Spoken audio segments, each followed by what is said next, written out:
Hey, it's day 21 of my writer's journey, and oh my goodness, it is still so cold in the house. It's about 6 degrees, which is 43 Fahrenheit. And this is the only room where I have a little bit of heating. I have a small radiator here that works on electricity, probably consuming a lot of electricity, but at least here it is possible to live. It's going to be fixed though. Tomorrow they're going to do like an assessment, and then the day after tomorrow, it's hopefully going to be fixed. But this has helped me to a certain extent as a writer, because first of all, this is the room where I've been living for the past week. There's just no way I can be anywhere else in this house. It's just too cold. And so this is like a monk's cell. After all, Tim lives in a monastery, and most of these cells, I know this from having visited some of these monasteries in my many years as a priest, and even having stayed at some of these monasteries for retreats. Those cells are very, very small. And so this kind of inspires me to maybe understand a little bit better what it means to only have this little room. That's basically all your possession if you are a monk. The rest, it's everyone's property. As a monk, you're supposed to live in poverty. So that's the one thing I've learned. The second thing that I've learned is this cold can really help me in the future. If ever something is going to happen where my protagonists are going to be in a cold environment, I now have done a lot of research over the past week, so I know what it feels like. And you know what? This is actually something I read in one of the interviews with George Martin. So he obviously wrote The Song of Fire and Ice, and a lot of the book takes place near that big wall, and these poor soldiers have to walk and oversee the situation there in freezing temperatures. And George Martin said that one of the reasons that he was able to describe the cold so well was that he has spent quite some time in Chicago at one point in his life during one of the worst winters in a decade. And it was so incredibly cold that it made an imprint on his mind, on his memories. And when he started to write his saga, that was the first thing that he could bring up again, like how that feels. And so I'm thinking, yes, it's not fun to live in a house without central heating for a week, but at least it might help me in the future when I have to write about cold temperatures. So what else did I do today? Not much. I didn't do much writing. It's also because the cold kind of gets to me mentally, and it's hard to focus. Like my mental energy is just very, very low because I'm constantly like fighting and negotiating with the cold. However, I did manage to do a little bit today. What was it again?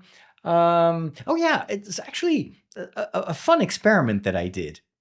So I was coming up with like a fake mock cover of my book. And I was working on my website or the page that is dedicated to my books. And I was like, yeah, I'd like to kind of visualize what the book could look like. Now, obviously, I'm not a designer. I don't know what the genre requires. But I was typing in some descriptions of scenes of my book, and one of them was the big library in the monastery, like in the tower, the secret tower that is bigger on the inside, like the TARDIS tower, the Tower Terdizier.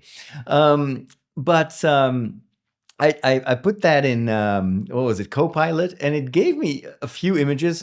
Most of them were pretty rubbish. But there was this one image, and it showed like almost like a church kind of library, lots and lots of bookshelves that went all the way to the top, clearly inspired by Trinity College, if you've ever been there, for the Book of Kells. Maybe I even like inserted Book of Kells in the description as a keyword, so maybe that's why.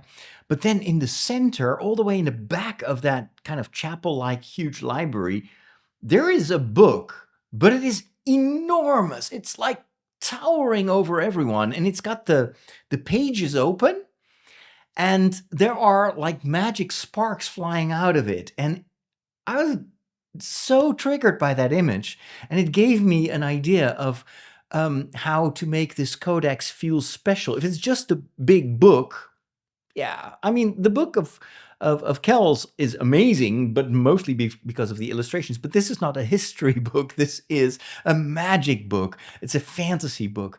And so I imagined, well, what if at the end of the day, when the scribes obviously are not all writing in the same book. They are working on pages. But then the pages need to be integrated into the Codex Fabulae, this magic book. And what if there is a liturgy? After all, it's a monastery. What if there's some kind of ritual? And it's at the end of the day, and the book knows, now I'm going to receive all these pages, all these creations from these scribes.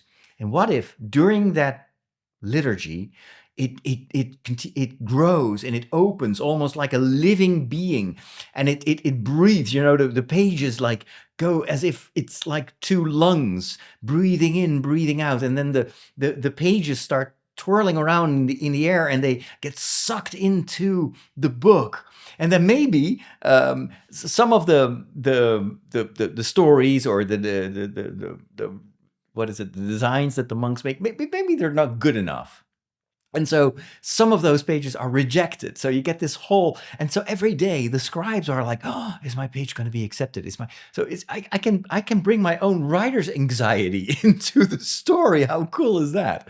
So that's basically the only image that I had. So I made a short description of a scene, and I think it's going to be part of one of the earlier chapters in the book where I have to explain what happens in the tower. So that's my update for today. Hope you enjoyed it, and I will talk to you tomorrow.